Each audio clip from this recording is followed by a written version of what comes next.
Welcome to Healthline, your prescribed dose of health news and views. A show about the issues affecting your health and stories of everyday people improving their well-being. I'm Cheryl Tasascu. And I'm Drew Crawford.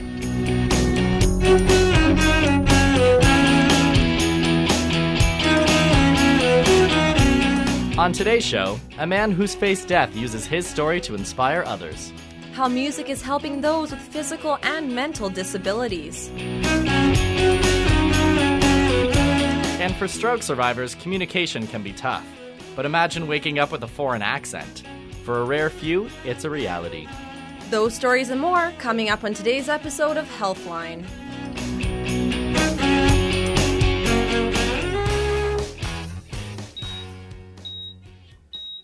Everyone deals with loss and pain differently. While some never fully recover, others become stronger. Chris Marsh has experienced his fair share of tragedy, but he's never let it stop him. Now, he uses his life experience to improve the lives of others. I spent some time with Chris to hear his story. Oh yeah, it's burning. Right in my quads. Right here, look at that. This is my baby right there. It's like rock solid muscle. My legs are my temple. Hey, my name's Chris Marsh, and right now I'm taking part in a 90-day health and fitness challenge. The reason why I'm doing that is I've really realized how important life really is. I've had some major traumas in my life, and I've faced death numerous times, literally having my heart stop a few times. Chris Marsh is a man who has faced adversity. He's at the gym working to slim his once 295-pound body. For motivation, he thinks back to a time when his body shape wasn't his only issue. At 17, I had a stroke. I had brain surgery. I lost the ability on the left side of my body. I basically had to relearn how to walk again. I literally had to relearn how to eat and how to talk. I basically was a child all over again. But he recovered. After a year of specialists and intense therapy, Chris stepped out of the wheelchair and continued his education. He settled into a job that meant something to him, taking care of a man with cerebral palsy. He's someone Chris could relate to, disabled but capable. Chris met a woman named Kira, got married, and had 2 girls. Things were back on track, but life had not thrown its last curveball. In 2008, my wife passed away suddenly and without warning. She had a rare heart virus. It affects 1 out of 10,000 people, and there is no cure. It was so sudden, so out of the blue. You wouldn't think there was anything wrong. She didn't even know. Leaving me with my 2 little girls, thank God I have them, to raise and nourish and continue on with our life. Chris was 29 when his wife passed. He quit his job and took some time to figure out his next plan. Supported by his wife's insurance, Chris went in search of something more. He improved his public speaking and learned about the world of online marketing. He began giving motivational speeches and got back into helping others. He says he has his coaches to thank for that. I have several coaches who coach me and guide me and help me when I'm struggling. I believe everybody needs some sort of a coach. As a result of his experiences, Chris says he wants to live a longer, healthier life. Chris takes his stories of triumph as a reminder to value life. He also uses it in his new job, an online marketer, life coach, and promoter of the Visalis 90-Day Health and Fitness Challenge. He is currently helping 5 people through the challenge, a program that supplements several meals for fitness shakes. Hello. Hi. How are you? I'm good, thank you. Amy is one of the people he's currently coaching, offering her ways to improve her quality of life. How are you liking it so far? I love it, actually. Nice. I'm very excited to get up first thing in the morning to make my shake. He's almost like the cheerleader in your life. If you ever need one, if you need a positive coach, he's always there at the right time. Whenever you need it, he just comes. It's just amazing, and it makes you want to be a better person. If he can go through everything that he's gone through and then start to go through this, this challenge as well as raising 2 kids, surely to goodness, so can a lot of other people. Chris is ready to devote himself back into the family life. He just bought his first house, a cozy home in London, where he will be living with his new fiancée, Danielle, and continuing his passion for helping others. I think he's a very strong individual for what he's had to go through. I think most people would not be where he is today. And I think he maybe has his little girls to thank for that, to kind of push him forward, as well as his 90-day challenge. This word here. And then what's this word? I'm a believer in working on yourself, taking care of yourself and learning and growing and always stretching yourself to your limits. And the more you stretch yourself, the more impact you'll have when life sort of throws its curveball at you. You'll be ready for it. You do too. Red and yellow, green and blue. If your color is the same as mine, come and have a happy time. Up high. All right. Where exercise helps one, music helps another. Toronto hip-hop artist Daniel Farb, also known as MC Foob, sees writing and rapping as a means to cope with life struggles. After battling addiction in the past, he's now using his music to reach out and inspire others. Nida Siddiqui had a chance to meet up with him at one of his hip-hop events. Ladies and gentlemen, my name is MC Foob. Thank you. Let's get into this. It's almost midnight in downtown Toronto. A crowd of about 60 people are gathered in Augusta House, a restaurant and bar located in Kensington Market. They're here for a monthly event called The Cypher, where local hip-hop artists gather to showcase their talents. The event is organized and hosted by budding rapper Daniel Farb. I go by the name MC Foob, that's MC-F-U-B-B. My real name is Daniel Farb. I'm a hip-hop MC, entrepreneur, writer, poet, promoter, all sorts of good stuff.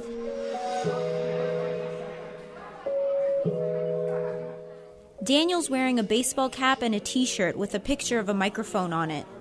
The 25-year-old has a science degree from the University of Toronto and organized the first cypher after graduating in 2009. I just saw that it was missing in the city, like where can an MC, where can a rapper just go and rap and build their skills and build with other artists. So that's why I started it. Nick Teleska, also known as Slick Nick, helps run the event. He's the cypher's official photographer and one of Daniel's friends. Yo, I'm happy MC Foob made the cypher. If it wasn't for the cypher, all you MCs that come out would have nothing to do and would have nowhere to spit your verse other than the mirror or in the toilet or in the car or wherever you do that. Cypher's dope. MC Foob is dope. Daniel started writing poetry when he was only 9 years old. He grew up in a Jewish household in a prosperous suburb north of Toronto and is aware of the stereotypes he faces. Another rapper? No, I'm not just another. Not black, but I'm still a brother. Your father, grandson, and grandfather. Don't waste your time trying to classify me, don't bother. He spends his days updating his website and blog, promoting his events, designing flyers, and working on new music. To help pay the bills, he works part-time as a server at an upscale restaurant. Do you understand the devotion that I put into my work? My dedication to making it work? I doubt it.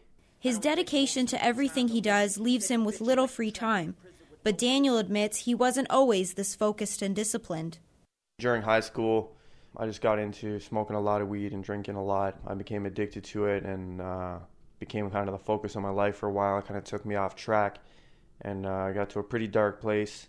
The people I hurt most when I was in my active addiction were people closest to me. My mom, definitely put her through hell. She was the person who tried to help me the most, and I've told her this before, and I tell people she probably saved my life at times. Linda Schatzker is a painter and mother of 3 boys. Daniel is her youngest son. For me, it was very frightening.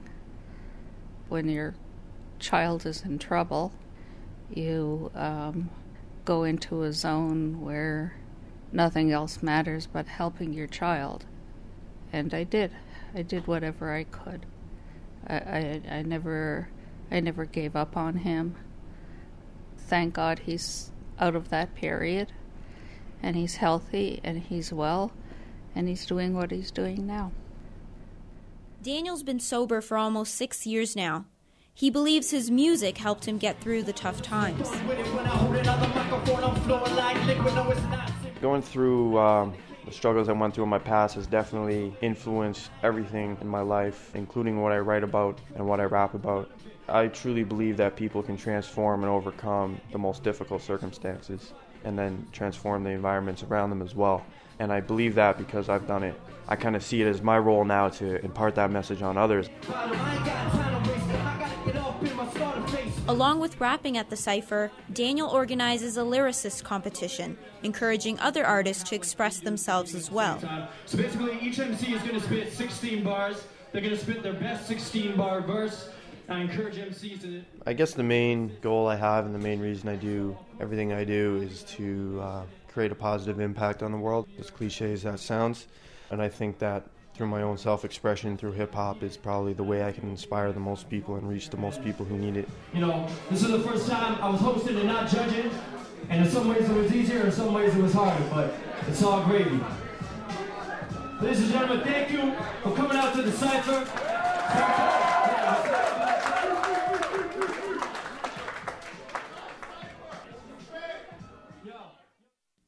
Daniel isn't the only one using music to reach out to others. Bob Wallace teaches music and theatre at the London Learning Centre, Hutton House. He helps people with mental and physical disabilities share their stories through song. Doris Wong attended one of Bob's classes. Down, down, and then I changed it a little bit. That Freedom Road. So we put music to it and it went something like this.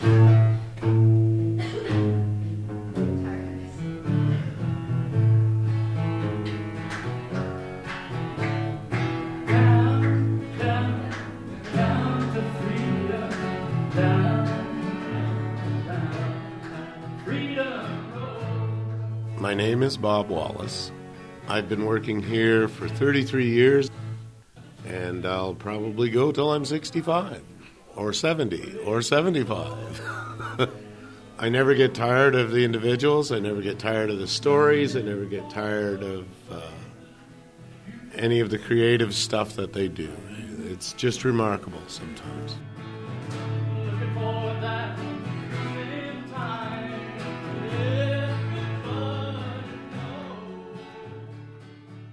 It was just sort of a fluke. They needed somebody, and I walked in to apply that day, and so I started the next.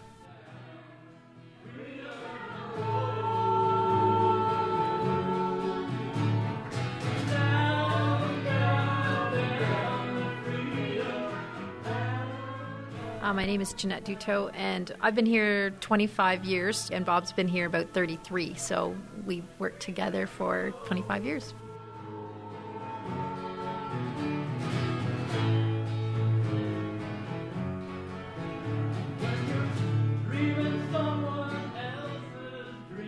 When I first met Bob, he was working in sort of a mailing and contract area, but we always knew that Bob had a lot of artistic talents. So when we made some changes, Bob went into the theater and the music, and it was just a perfect match for what his real interests were.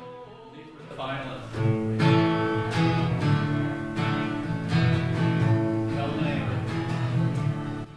it was best friends a one time ago, but not no more.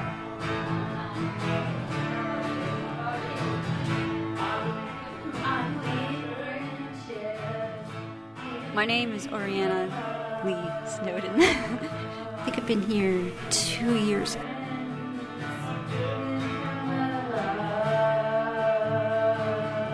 He gave me the courage to do well, and I learned a lot from him. Not to give up. Not to give up on your dreams, especially with the little ones. It's very hard, but it's really rewarding for me.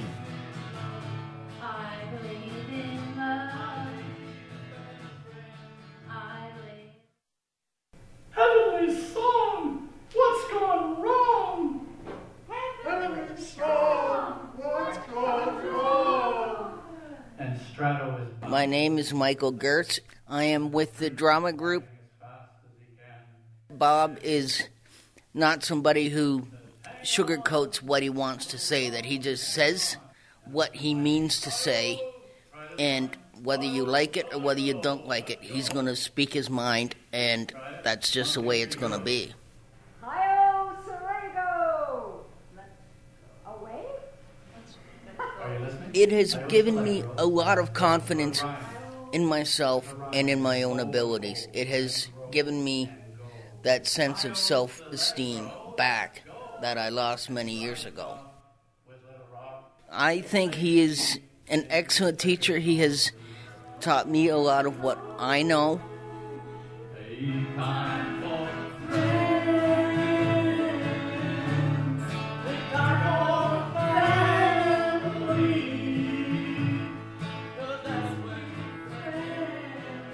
I guess the number one thing I've learned is that we all have a disability. Some of it is just not as noticeable. Folks are folks, and they have the same stories to tell, and the stories are important, and they need to be heard.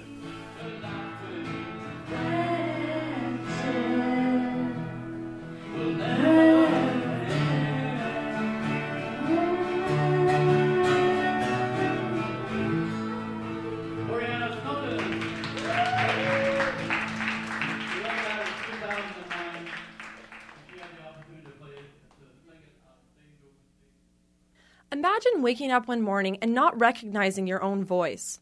After suffering from a minor stroke, a Scottish woman began speaking with a Chinese accent. She suffers from a rare condition called foreign accent syndrome. Our reporter Nida Siddiqui spoke with Dr. Anya Lewitt, a speech and language therapist from Strathclyde University in Scotland, who's helped people that suffered from the syndrome. Hello, Dr. Lewitt.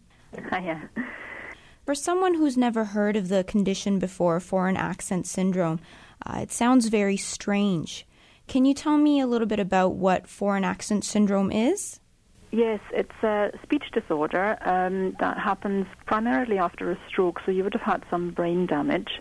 And in a way, it's similar to other speech disorders that we recognize, but the combination of symptoms, rather than someone sounding disordered, sounding a bit strange, it actually results in them having a foreign accent. So people are perceived as speaking with a French accent or an Italian accent, for example. How might somebody get foreign accent syndrome? You mentioned that it's due to brain damage. It's the most common causes would be a stroke. That's the reports that we've had in the literature are mainly based on a stroke.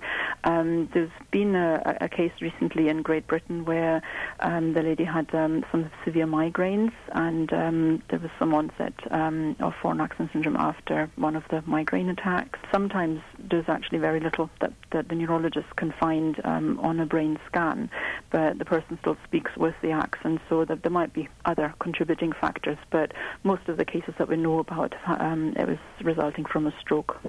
And how prevalent is this condition, or how common is it? It's actually very, very rare. In most cases, when you have a stroke, you will have something called aphasia, where you have difficulties thinking of the words or understanding what people are saying to you, or another disorder called dysarthria, where the speech sounds don't come out very clearly. So the foreign accent syndrome, there's very, very few cases reported. And for somebody who has foreign accent syndrome, what is it like, and how does it affect their daily life? They can still communicate, and that is a sort of one characterizing feature, is that when you talk with them, they don't have a problem, a severe problem finding words or getting speech sounds out, but they're affected in a milder degree. From a medical point of view, these people often have problems actually being referred to the right professionals, because the neurologist might not recognize it as a communication problem, but for them it's actually very serious. First of all, it's not as easy to communicate, so it might take a bit more effort to get the speech sounds out or to find the right word. You might fatigue more quickly. You might find it difficult listening to people in a noisy environment, for example, in a restaurant or a bar. So it does have an effect on their ability to communicate. It also has a very big psychosocial effect, because the way we speak has a lot to do with our identity, and people kind of report that they lose their sense of themselves. So it does actually have quite a significant effect on them. What's included in the speech therapy that you would give to a person with this condition? It depends a little bit on what exactly the symptoms are. Really what a speech-language pathologist needs to do is find out exactly what the main problem is. And they can try and treat it. It's very difficult to actually get the accent back to normal, but depending on the severity, there can be some improvement. So you can do exercises to say particular sounds. You can work sort of very general, maybe slowing the person down, which makes it easier for them to speak again. So that there can be very focused exercises that can help a little bit. And also, usually after a brain injury, there's some recovery, natural recovery, and that can help to get the accent back to more what it used to be like. Thank you again for speaking with me today, Dr. Loitte. That was our reporter Nida Siddiqui speaking about foreign accent syndrome with Dr. Anya Loitte, a speech and language therapist from Scotland. You're listening to Healthline on CHRW. Coming up, a singer, songwriter, and motivational speaker helps young people deal with their personal struggles. But first, think you're safe from the flu? A recent study from the University of Minnesota found that the flu shot may not be effective in those that need it most, mainly children and the elderly. As Doris Wong finds out, people are divided on whether or not to get the vaccine. Rolly Mitchell is 67 years old and have never had a flu shot in his life. So far, I have never had the flu. My wife and I, we don't believe in the flu shot. I definitely don't want to inject any things into my body that I don't have to. His skeptical view came from watching his friends who had side effects after the injections. We have talked to different people that have gotten the flu shot, and they've become very, very sick. But for Lavender Cummings, the flu shot is an annual routine. We're seniors, and at our age, if we did not have a flu shot, we would perhaps get some very serious and fatal flu that might go around. So it's a precautionary measure more than anything else. According to the University of Western Ontario's vaccine researcher, Dr. Siyang Kane, it is imperative for those most susceptible to the flu to be vaccinated. The young children and the elderly people are most vulnerable for flu infection. If they are weak, and they should get the flu virus vaccine. For Healthline, I'm Doris Wong. For children and youth who have a hard time dealing with emotional struggles, Sarah Westbrook offers them help in an unconventional way. I spent some time with her to find out what inspires her to lend a helping hand. Let's start a love crusade. Stop this mad. It's Friday evening, and Sarah Westbrook is at home practicing for a concert Tuesday morning in Park Hill. The 29-year-old is not only a singer and songwriter, but she is also a motivational speaker, going around to various schools performing her You Power concerts, where she teaches children and youth how to deal with emotional struggles. If someone would have told me when I was a teenager, oh, well, you're going to be a singer, songwriter, motivational speaker, I would have been like, nope. No, I'm just going to be a singer. Famous singer, that's what I'm going to do. Sarah says the idea for You Power started when she was 19 years old. A principal approached her after one of her concerts and asked if she'd be interested in coming to the school to perform and talk to students about how she got into singing. It was partway through the show that I got to see that the questions weren't so much about singing as they were about life. How did you move through this? Were you ever told you couldn't do that? So that was the beginning of planting that seed of there's more for me to be passionate about than just singing. That's one of the ways I communicate. But I could also share my story, and I could also share the lessons and life tools that I've learned along the way in hopes that others could take it on in their own unique way. It was through dealing with her own personal struggles, like being bullied in elementary school, her parents' divorce, and losing her father to cancer, that inspired Sarah to reach out to young people. She says that her You Power concerts are meant to teach young people how to deal with life's challenges. You Power, the definition is our own personal power to make great choices, regardless of the circumstances. So in life, I always say you can divide life right down the middle. And on one side, we're going to have circumstances. You know, that's anything that happens to us. People's opinions, actions, reactions, judgments, circumstances that happen. So in the other half, you have choices. your actions, reactions, your beliefs about yourself, your belief about the world. That's what I call our you power. Sarah lives in St. Thomas with her husband George and dog Kobe. Sarah, are you there? Oh, yes. Hi. Hey, Mom. Oh, there's... Her mother, Linda Westbrook, has stopped by to see if Sarah's ready for her concert on Tuesday. That's the only word you can really use. I just sent? Linda says that since she was very young, Sarah's dream was to always become a singer. Sarah told me when she was 3 she wanted to be a singer, and I can remember that no matter where we were, Sarah would find something to have as a microphone, whether it was a carrot, the end of a hairbrush, a stick. She would even stand up on picnic tables at parks and sing to people. Linda works full-time as Sarah's manager. She says she enjoys devoting her time to her daughter's work because she believes that Sarah's message has helped many young people get through difficult situations. I love youth, and they love Sarah, and I love Sarah's commitment to them. Good morning, everyone. Today we have the privilege of having Sarah Westbrook back here. Tuesday morning arrives. Sarah stands in front of her young crowd wearing a brightly colored You Power t-shirt. She starts off by explaining to the students of Park Hill what it means to be you powerful, and then sings them a song about not allowing regret to consume you.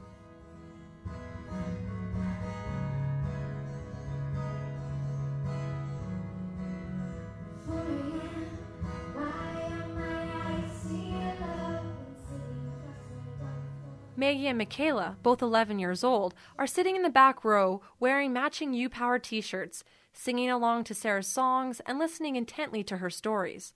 They say that Sarah has inspired them to be more independent. 3, 2, 1. It kind of helps with like the bullying problem because she talks about Challenge Day, and it's all about bullying and how you can help. She showed me that I could stand up for myself, so when I found out that my friends were pretending to be my friends, I stood up for myself and I talked to them, and now we're kind of like friends again.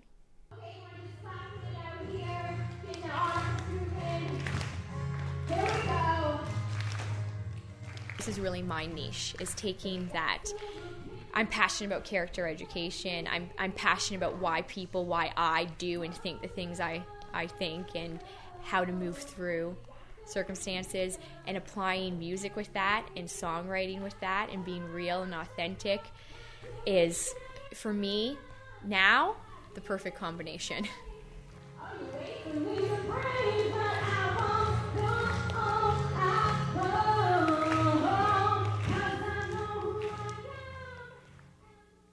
Sherolta, does she perform to high school students as well, or just mainly to elementary kids? She performs to elementary and high school, and actually she performs also for universities. Oh, nice.